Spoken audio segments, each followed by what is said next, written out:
दोस्तों आज का दिन है 4 फरवरी का। ठीक है, 4 फरवरी आज देख रहे हो और आज जो है मार्केट में एक अच्छी वाली तेजी दिखाई दे रही है। आप ये मान के चलिए बढ़िया अच्छी खासी तेजी देखने को मिली। निफ्टी में लगभग एक 1.25% की तेजी अभी है जब मैं वीडियो को रिकॉर्ड कर रहा हूँ। कर रहा हूँ लगभग 1:30 बजे के आसपास ये वीडियो रिकॉर्ड। ठीक है, तेजी तो है। तो अब हो क्या रहा है कि आज हल्की फुल्की जो तेजी हो गई है, वैसे तो पिछले कुछ दिनों से लगातार दिक्कतें दिक्कतें देखने को मिली। अगर आज तेजी है बजट के बाद, तो लोगों को थोड़ी सी राहत मिल गई। अच्छी बात है, ऐसा होना भी चाहिए, तेजी होनी भी चाहिए थी। लेकिन दोस्तों मैं आपको आज ना इस वीडियो में कोई तेजी या मंदी की चीजें नहीं बताने वाला। मैं दोस्तों आपको बताने वाला हूं कुछ ऐसी चीजें जो इन फ्यूचर आपको जो है सतर्क रहना चाहिए, जिनके चलते बहुत जल्दी ही, मतलब इन फ्यूचर का मतलब ये नहीं है कि महीने, 2-4 महीने, साल भर बाद नहीं, 2-3 दिनों बाद ही, 2-3 दिन के अंदर अंदर ही भारत में एक नया कानून लागू होने वाला है, जिसका नाम है डायरेक्ट टैक्स कोड बिल 2025। अभी तक चलता है भारत में इनकम टैक्स एक्ट 1961, वो पूरी तरीके से हो जाएगा खत्म एंड ये डीटीसी 2025 जो है चालू होने वाला है। और हाँ, एक चीज और है कि ये जो है, जो कोई ड्राफ्ट या पेपर नहीं आने वाला, ये आएगा बिल के रूप में। और बिल जब लोकसभा एंड राज्यसभा में पेश होगा, तो लोकसभा में आप जानते हो करंट गवर्नमेंट की मेजोरिटी है, वो तो पास हो ही जाएगा।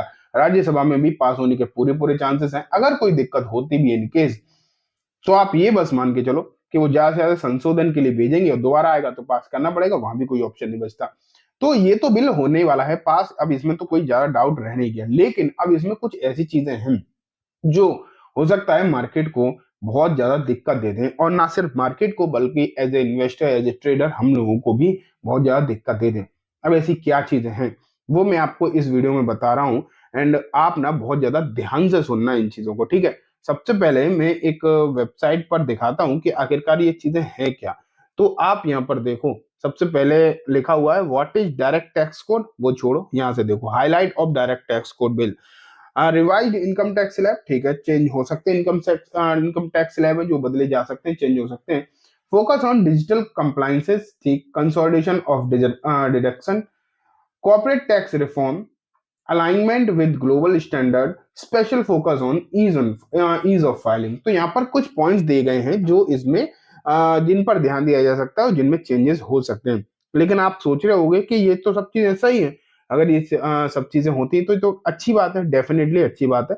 लेकिन आपको पता होना चाहिए कि चाहे वो अपनी सरकार हो या फिर बाहर की कहीं की सरकार, उनका जब भी इनकम टैक्स में कुछ चेंजेस होते हैं, तो उनका जो डायरेक्ट मोटो होता है वो ये नहीं होता है कि हम कुछ ऐसा चेंज कर दें जिससे जनता को आसानी हो जाए। नहीं, उनका कहीं ना कहीं उन चीजों से मतलब यही होता है कि ज्यादा से ज्यादा टैक्स कैसे वसूला जाए। अभी जो 12 लाख तक की छूट दी गई है ना, उसमें आप बहुत सारे लोगों को लग रहा होगा अच्छा, मुझे भी अच्छा लग रहा है। लेकिन अब इससे डर जो है, डायरेक्ट टैक्स कोड में कुछ ऐसा ना कर दें जिससे बहुत ज्यादा डर हो जाए। अब मैं मार्केट के हिसाब से अगर कुछ बोलूं, तो आप यहाँ पर देखो क्या हो सकता है, क्या चेंजेस हो सकते हैं। लगा major changes in direct tax code, simplified residential status. चलो ये चीजें होंगी तो इनसे डायरेक्ट मार्केट में हो सकता है असर ना पड़े, लेकिन मार्केट के लिए एक ये चीज दिखाई दे रहा है। Changes in capital gain taxation under the direct tax code 25, the capital gain will be included as a part of normal income. ये जो लाइन लिखी है, ये सबसे ज्यादा डराने वाली है कि अगर नॉर्मल इनकम, आप मान के चलो, अगर नॉर्मल इनकम की तरह कैपिटल गेन टैक्सेस को लिया जाने लगा, तो जो है पूरा सिस्टम ही बदल जाएगा। आप ये मान के चलो आज के समय पर हम लॉन्ग टर्म कैपिटल गेन कितना देते हैं। पिछली साल से पहले तो 10% देते थे, अब 12.5, क्योंकि गवर्नमेंट ने पिछले साल 25% बढ़ा दिया तो 12.5 हो गया, अब 12.5% देते हैं। तो आप ये मान के चलो कि अभी भी 12.5% कहीं तक गनीमत है।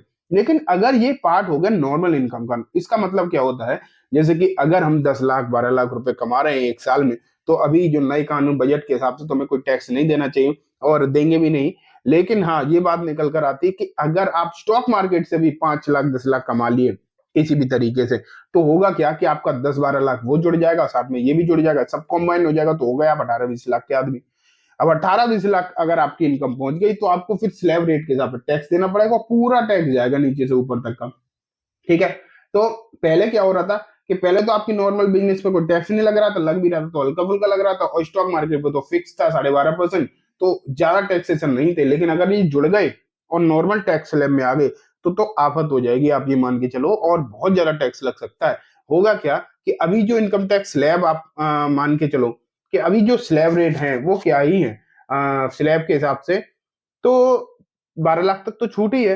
अब अगर दोनों मिलाकर आपकी जो नॉर्मल इनकम है, एफडी से आपने कोई ब्याज कमाई, कहीं से भी आपने कोई इंटरेस्ट कमा लिया, इनकम मतलब शेयर मार्केट से भी कमा लिया, और घुमा फिरा कर अगर आप कहीं 24-25 लाख पे पहुंच गए साल में, तो ये टैक्स लगेगा आपको लगभग 30% का।